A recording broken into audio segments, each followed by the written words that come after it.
Okay, assalamu alaikum, welcome back. And today we're in the kitchen and we're going to show you how to make what we call kala chana or black chickpeas. Okay, so originally it looks like this in a packet. All right, and then what I did was I soaked this for at least 15 hours in some plain water before boiling it for half an hour. And when I was boiling it, I added two black cardamoms, just a small amount of cinnamon stick, and a teaspoon of salt, and I boiled it. Okay, so then I was left with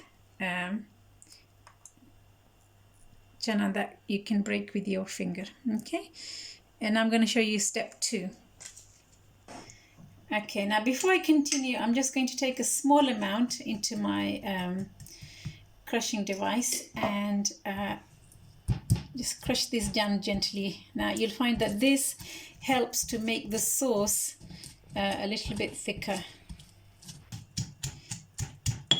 Okay, so not all of it, but just a small amount. Okay, and the rest is still in the cup. And then, okay, so my pan has heated over here, and I'm going to add some vegetable cooking oil and cook my onions. I put in the onions and the garlic first. I'm going to allow these to cook for 2-3 minutes. Oh, just pressed it. Okay, now the reason I'm showing you this is because this is the water that I boiled it in. I've kept it because if I want to add some more water to make my sauce thinner, then I use this instead of plain water. Okay, if I don't use all of it, that's fine. I can throw it away later. And then these chana I'm going to use for another dish tomorrow. Okay, so because boiling and preparing this takes a long time, you can actually boil a bigger amount than what you need for your dish. Okay, so it's been about 3 minutes now. Now, as you can tell, I use my garlic as whole. When my mom makes her chana, she puts hers in the boiling water, and that flavors the whole thing. But I read somewhere that if you cook garlic too much, it loses its goodness. So I tend to use it whole, and then I just bite it when we're eating. Okay, so that's done, and now I'm going to add my other ingredients. Bismillahirrahmanirrahim. So this is my Pakistani basar, 1 teaspoon. Okay, half a teaspoon of my infamous Kashmiri chili, homegrown. I'm going to add a teaspoon of salt. Remember the chana is already salted when I boiled it, so not too much salt, otherwise it'll be quite salty. And there's salt in the rice that we're going to have, so you need to bear that in mind. And then the tomatoes, chilies, and I actually like the taste of ginger, so I'm going to put that in as well. So that is ginger. And at this point, this is where I'm going to use the water from the boiled chana to aid the cooking.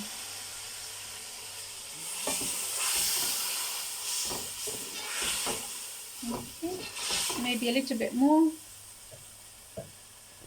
Okay, and I'm going to put the lid on this and let this cook for a couple of minutes. Alright, so a couple of minutes later, as you can see, the chili powder smells as if it's cooked, and I'm going to add the chana.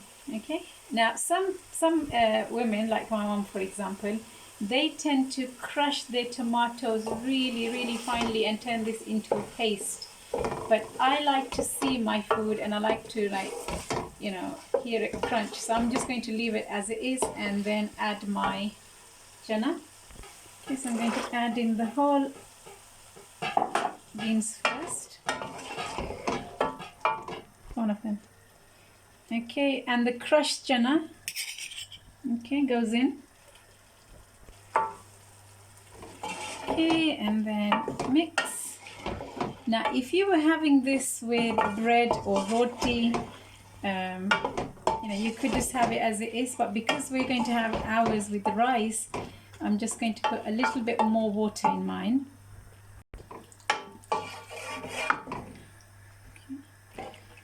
Okay, here we go.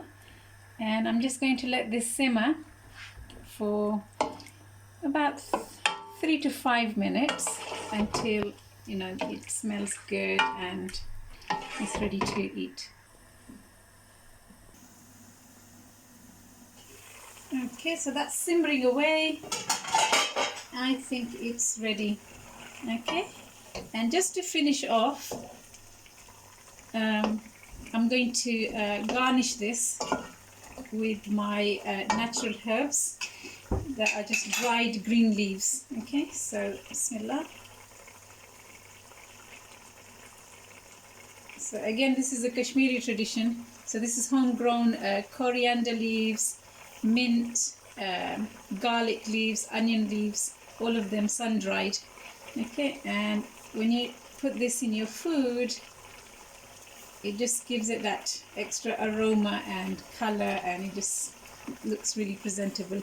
Some people use methi leaves, or zira, which is cumin. Right, so we're ready to serve. Going to dish out our rice.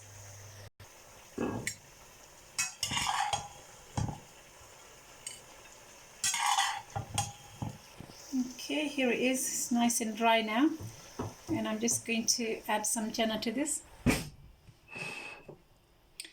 Okay, and ta-da! Here we are. Like I said before, it's Ramadan, so we're fasting at the moment, so I can't show you the whole combination. But we're going to enjoy this with some salad and some chicken kebabs on the side. Okay, so hope you enjoy yours. Thank you very much for watching. Bye bye. Ma salama.